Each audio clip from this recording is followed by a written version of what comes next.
नमस्कार साथियों, स्वागत है आपका अपने इस यूट्यूब चैनल जिसका नाम है लर्न विथ एडू फंडा। और जैसे कि जानते हैं 10 बजे हमारी यूजीसी नेट पेपर 1 के लिए क्लास होती है। तो इससे पहले हम लोगों ने टीचिंग एप्टीट्यूड, रिसर्च एप्टीट्यूड को ख़त्म कर दिया है। अब हम कम्युनिकेशन पढ़ रहे हैं, तो इसके सीरीज़ में ये अगली क्लास होगी। तो चलिए बिना किसी देरी के स्टार्ट करते हैं अपना आज का लेक्चर। तो आज हम देखेंगे शिक्षा के आईसीटी के लाभ, शिक्षा में आईसीटी के लाभ, benefits of ICT in education. ठीक है। शिक्षा में आईसीटी के उपयोग के निम्नलिखित लाभ हैं। पहला, अधिगम का व्यक्तिकरण, इंडिविजुअलाइजेशन ऑफ लर्निंग। व्यक्तिकरण का अर्थ है कि लोग एक समूह के रूप में नहीं बल्कि व्यक्तिगत रूप से सीखें। ठीक है। आईसीटी प्रत्येक शिक्षार्थी को माध्यम और सामग्री के संदर्भ में लचीलापन प्रदान करता है। शिक्षार्थी अपने अधिगम की गति स्वयं निश्चित करता है, यानी कहने का मतलब है कि इसमें शिक्षार्थी क्या होता है, वो खुद से सीखता है। उसके सीखने की जो गति होती है वो क्या, वो खुद ही निश्चय निर्धारित करता है। दूसरा देख लेते हैं, अंतर क्रियाशीलता, इंटरेक्टिविटी। अंतर क्रियाशीलता का अर्थ है कि शिक्षार्थी सामग्री के साथ प्रभावी ढंग से जुड़ सकता है, जैसे कि विषय वस्तु के आगे पीछे शीघ्रता से जा सकता है। ठीक है। शिक्षार्थी के लिए यह आवश्यक नहीं है कि वो अनुक्रमिक तरीके से चले, यानी कहने का मतलब है कि उस ये जरूरी नहीं है स्टूडेंट के लिए कि वो क्या लगातार मतलब सीरीज वाइज चले। वो चाहे तो मतलब सीरीज को तोड़ भी सकता है, आगे पीछे कैसे भी वो स्टार्ट कर सकता है। ठीक है। नेक्स्ट है, दूरी और जलवायु से तटस्थता, independent of distance and climate. पारंपरिक शिक्षा प्रणाली के विपरीत इस प्रकार का शिक्षण शिक्षण संस्थानों से दूरी और जलवायु पर क्या करती है, निर्भर करती है। ठीक है। इसको इंग्लिश में देख लेते हैं, benefits of ICT in education. The use of ICT in education has the following benefits. Let's see.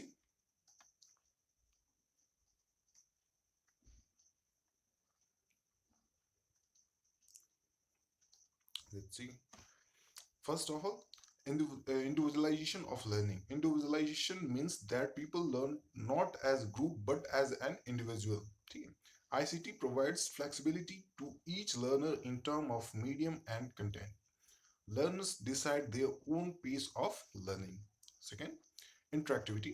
Interactivity means that the learner can effectively engage with the material, such as moving back and forth between the subject matter. It is not necessary for the learner to proceed in a sequential manner. यानी कहने का मतलब है कि उस ये students को ये मैंडेटरी नहीं है, आवश्यक नहीं है कि क्या वो सीरीज में ही स्टार्ट करे। वो चाहे तो अपना पाठ्यक्रम बीच से स्टार्ट कर सकता है, लास्ट से मतलब उसको जो चैप्टर जो इजिली वे में उसको समझ में आता है वो उसमें वो स्टार्ट कर सकता है। ठीक है। देखते हैं। थर्ड है हमारा, independent of distance and climate. इसमें देख लेते हैं। Unlike the traditional education system, this type of learning does not depend on the distance from educational institutions and climate. ठीक है। फोर्थ है, अधिक किफायती और व्यापक पहुंच, यहाँ पे पहुंच होगा। ठीक है। Cost effective and wider reach. अब इंटरनेट की सुविधा कम खर्च और अधिक गति के साथ देश के हर भाग में उपलब्ध है। कहने का मतलब है कि अगर जो पहले आप देखते होगे कि किसी चीज की तैयारी करने, मान लीजिए सपोज करो आप नेट की तैयारी करते थे पहले, तो आप इलाहाबाद जाते थे, दिल्ली जाते थे, बैंगलोर, मतलब जहां आपको सुविधा होती थी वहां आप जाते थे। लेकिन अब क्या है, अब ये सारी चीजें ऑनलाइन आ गई हैं। जैसे आप ये लेक्चर अटेंड कर रहे हो, ऑनलाइन कर रहे हो। तो कहने का मतलब है कि पहले जो था ये इंटरनेट का कॉस्ट भी बहुत हुआ करता था, जब अदर मतलब बहुत सारे जैसे कि वोडाफोन, एयरटेल, आइडिया बहुत ज्यादा थे। तो इसमें क्या होता था, 100 रुपए में 2 GB 3 GB आता था। लेकिन अब क्या, जब जियो आ गया तो उसने क्या कर दिया कि पहले तो 1 साल इन्होंने फ्री में कर दिया। अब इंटरनेट की कॉस्ट इतनी कम हो गई है कि आप 350 5,555 में अगर जो आप पैक ले लेते हो तो हर डेली का आपको 1.5 GB 2 GB 3 GB जो भी डेटा आपको मिलता है। तो वो किससे बहुत ज्यादा क्या हो गया, इंटरनेट सस्ता हो गया है, जिससे कि आप क्या बहुत सारे आपके पास ऑप्शंस हो गए हैं क्लासेस अटेंड करने के लिए। सपोज करिए कि आपको ये क्लास समझ में नहीं आती तो अदर चैनल्स पे देखोगे, उस पे नहीं समझ में आएगा तो अदर उस पे कोई सी और पे स्विच करोगे।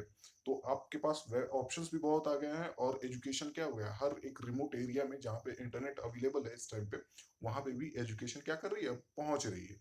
लेकिन पहले ऐसा नहीं होता था। पहले या तो व्यक्ति को अपना होम टाउन छोड़ के जाना पड़ता था, या फिर किसी ऐसे जगह पे जाना पड़ता था जहाँ पे एजुकेशन अच्छी एजुकेशन अवेलेबल हो, लेकिन अभी ऐसा कुछ नहीं है। आपके पास अगर जो फ़ोन है उसमें डेटा है, तो आप कहीं से भी क्लास अटेंड कर सकते हैं। ठीक है, नेक्स्ट देखते हैं। 5, एकाधिक शिक्षण और विविध शिक्षार्थी, multiple teaching functions and diverse audience. ठीक है, अब शिक्षण केवल कक्षा तक सीमित नहीं है, ऑब्वियस सी बात है। कक्षा मतलब कि क्लासरूम तक अब सीमित नहीं है। अब मैं ही जो पढ़ा रहा हूँ ये एक क्लास में नहीं, ये एक वाइडर ऑडियंस के पास पहुंच रही है। कहने का मतलब है कि मेरा जो ये लेक्चर है वो तमिलनाडु कन्याकुमारी में कोई बैठा है, कोई स्टूडेंट वो भी अटेंड कर सकता है, और चाहे वो लद्दाख में बैठा हो कोई स्टूडेंट वो भी अटेंड कर सकता है। यानी कि इसकी अब कोई जैसे लिमिट सीमा नहीं है, ये असीमित हो गया है। और यहाँ तक नहीं, ये चाहे तो जो कोई स्टूडेंट है किसी फॉरेन कंट्री में, वो भी इस लेक्चर को क्या कर सकता है, अटेंड कर सकता है। ठीक है, तो कहने का मतलब है कि जो अब शिक्षा जो है वो अब एक क्लासरूम तक सीमित नहीं है। इसमें शिक्षार्थियों को विविध अनुभव उपलब्ध कराने का निरंतर प्रयास रहता है, जैसा कि हमें पहले अध्याय में पढ़ चुके हैं, जैसा कि मतलब हम लोग इससे पहले हम लोग पढ़े हैं, उसी के बेसिस पे है ये। 6 है, एक समान गुणवत्ता, यूनिफॉर्म क्वालिटी। आईसीटी के उपयोग के कारण शिक्षण का काफी सीमा तक मानवीकृत संभव हो पाया है। ठीक है, देख लेते हैं इसको इंग्लिश में। More affordable and wider reach, now internet facility is available in every part of the country with less cost and more speed. लेकिन अभी आपके हाल ही में मतलब 370 जब आर्टिकल हटा था कश्मीर में, तो वहां पे इंटरनेट की स्पीड काफी लो कर दी गई थी, 2G की स्पीड आ रही थी। लेकिन अब क्या धीरे धीरे उस एरिया को भी क्या किया जा रहा है, अपग्रेड किया जा रहा है, 3G 4G मतलब कन्वर्ट किया जा रहा है। और अब मतलब काफी लोग हैं मेरे जानने वाले, तो वहां से मुझे अब फीडबैक्स आ रही हैं कि अब वहां पे जो 4G कनेक्शन है, इस कनेक्टिविटी है, वो स्टार्ट कर दिया गया है। यानी अब वहां पे भी क्या, वहां पे जो बच्चे होंगे वो भी अब other language, other lectures, other channels के जितने भी उनको समझ में आता है वो अडॉप्ट कर सकते हैं, पढ़ सकते हैं। ठीक है, fifth, multiple teaching function and diverse audience. Now, teaching is not limited to the classroom only. There is a constant effort to provide diverse experiences to the learner, as well as as we have already studied in the first chapter. ठीक है, next देखते हैं।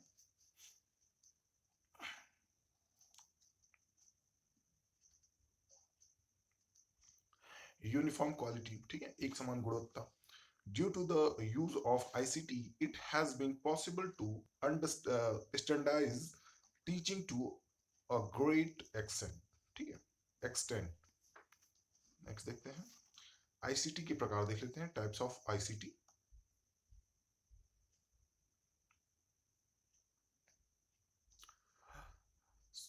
ठीक है, असमय के आधार पे, ठीक है, on the basis of times. ठीक है, असमय नहीं समय है। ठीक है, basis on the basis of time.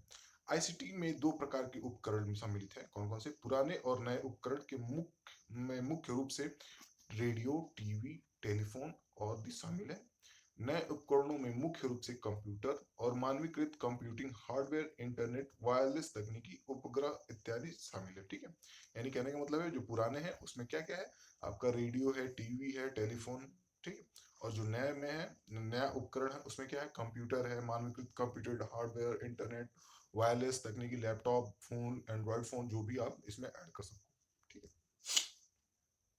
यह विभिन्न उपकरणों के एक साथ काम करने में और एक विश्वव्यापी नेटवर्क बनाने में क्या है, सक्षम है, जो कि संसार के हर कोने में क्या कर सकता है, पहुंच सकता है। शिक्षण के दृष्टिकोण से आईसीटी केवल नवीनतम कंप्यूटर और इंटरनेट तक ही सीमित नहीं है। ठीक है, बल्कि इसमें श्रव्य दृश्य सहायक यंत्र, रेडियो, टीवी, एपिडोस्कोप आदि आते हैं। कहने का मतलब है कि इसमें अब आईसीटी में आपका रेडियो, टेलीविजन, मतलब नए और पुराने क्या होता है, सबको इसी में क्या कर दिया गया, मर्ज कर दिया गया है। ठीक है, जैसे कि आप लोग डीटीएच पे देखते हो तो बहुत सारे एजुकेशनल चैनल्स भी आते हैं। अभी हम लोगों ने इसके प्रीवियस क्लासेस में भी पढ़ा था। ठीक है, डीटीएच में बहुत सारे एजुकेशनल चैनल हैं, तो क्या है, टीवी पे ही है, और वो किसका एक भाग है, वो आईसीटी का एक भाग है। इंग्लिश में देख लेते हैं, on the basis of time. Two types of instruments are included in ICT. First of all, old and second, new. ठीक है, old equipment mainly includes radio, TV, and telephone etc. New devices mainly included computers and standardized computing hardware, the internet, wireless technology, satellites, etc. It is capable of it is capable of allowing various devices to work together and from a worldwide network, जिसको आप WAN बोलते हैं, ठीक है, which is accessible to every corner of the world. From the point of view of teaching, ICT is not limited to the only the latest computer and the internet, but also includes audio visual aids, radio TV, एपिडोस्कोप्स etc. ठीक है, next देखते हैं। अब देखते हैं media के आधार पे, ठीक है, on the basis of media. Media के आधार पे देख लेते हैं इसके कितने पार्ट्स होते हैं। मीडिया के आधार पे on the basis of media, इसमें निम्नलिखित दो प्रकार के आधार हैं। कौन कौन से? संकेत, जिसको सिग्नल्स के आधार पर बांटा जा सकता है, और दूसरा क्या है, सिग्नल्स के अंदर एक इसमें ये सारे इसके टाइप्स हैं। देखते हैं पहला सिग्नल के आधार पर। आईसीटी के अंतर्गत आने वाले उपकरणों को संकेतों के आधार पर एनालॉग और डिजिटल में विभाजित किया जा सकता है। यानी संकेत को एनालॉग और डिजिटल में क्या किया जा सकता है? विभाजित किया जा सकता है। तो इसमें पहला पार्ट टाइप देखते हैं, एनालॉग मीडिया। एनालॉग सिग्नल एक सतत संकेत है जो कि किसी वस्तु के भौतिक परिमाण और प्रतिनिधित्व करता है। यह सूचना देने के लिए सतत मूल्य है। मुख्यतः पुरानी प्रौद्योगिकियों को एनालॉग मीडिया सामूहिक शीर्षक के अंतर्गत वर्णित किया जा सकता है। इसके उदाहरण क्या है? थर्मोमीटर, पुराना रेडियो और मेगाफोन। ठीक है, नेक्स्ट देखते हैं इसमें। और पुराने टेलीफोन हेडसेट, ठीक है, पुराने टेलीफोन हेडसेट को जब हम स्टीरियो सिस्टम की आवाज को बढ़ाते हैं तो वो धीरे धीरे और लगातार क्या करती है? बढ़ती है। ठीक है, नेक्स्ट देखते हैं डिजिटल के बारे में। देखते हैं डिजिटल मीडिया। नए कंप्यूटर और इंटरनेट आधारित प्रौद्योगिकियों को डिजिटल मीडिया कहा जाता है।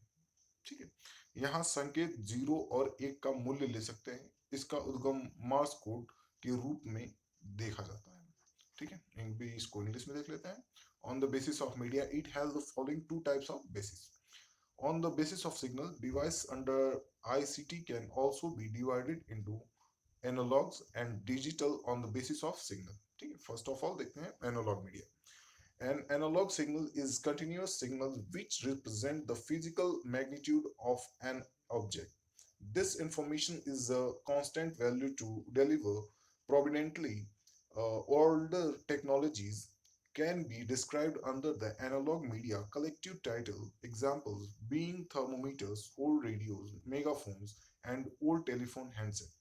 When we increase the volume of the stereo system, it gradually and steadily increases. ठीक है, सेकंड देखते हैं digital media. New computer and internet-based technology is called digital media. Here, the pointers can take the value of 0 and 1. Its origin is seen in the form of Morse code. ठीक है, next देखते हैं। Next इसका type देख लेते हैं। ठीक है, अब देखते हैं प्रसारण काल के आधार पर। ये सेकंड है, प्रसारण काल के आधार पर। ठीक है, on the basis of broadcast time. प्रसारण काल के आधार पर शिक्षण अधिगम प्रक्रिया दो प्रकार की हो सकती है। कौन कौन सी? तुल्यक मीडिया, जिसको सिंक्रोनाइज मीडिया बोलते हैं जिसको। तुल्यकालिक का अर्थ है कि समय पर घटित होना। तुल्यकालिक मीडिया में मूलभूत आवश्यकता यह कि सभी प्रतिभागी, चाहे वे अलग अलग स्थान पर हों, एक निश्चित समय पर सूचना को ग्रहण करने के लिए उपलब्ध रहें। इसमें शिक्षण वास्तविक समय में घटित हो रहा होता है। ठीक है, उदाहरण के लिए वीडियो कॉन्फ्रेंसिंग। कहने का मतलब है कि इसमें क्या अलग अलग हों, लेकिन जैसे एक सूचना मिलती है तो वो सबको इकट्ठे मिले। जैसे कि वीडियो कॉन्फ्रेंसिंग में जब आप लोग जाते हो तो उसमें सब लोग क्या, सभी लोग अपना वेब कैम चालू करके बैठे होते हैं, यानी कि उनको एक साथ ही सारी सूचना प्रोवाइड कराई जाती है। ठीक है, दूसरा है इसमें अतुल्यकालिक मीडिया। ठीक है, एन्यूक्रोनस मीडिया। अतुल्यकालिक मीडिया में सीखने की प्रक्रिया में प्रतिभागी अलग अलग समय पर अलग अलग स्थानों पर उपलब्ध होते हैं। जैसे उदाहरण के लिए मुद्रित शिक्षण सामग्री, रिकॉर्डेड लेक्चर्स, ठीक है, etc. On the basis of English में देख लेते हैं, on the basis of broadcast time, teaching learning process can be of two types of on the basis of broadcast time. ठीक है, synchronous media. Synchronous means to happen at the same time. The basis requirement in synchronous media is that all the participants, irrespective of their location, should be available to receive the information at a given time. In this, learning is happening in real time. For example, video conferencing. ठीक है, second है, ठीक है, asynchronous media. The participant in the learning process in asynchronous media can be available at different time at different places. For example, printed instructional materials, recorded lectures, etc. अब देखते हैं next type देख लेते हैं।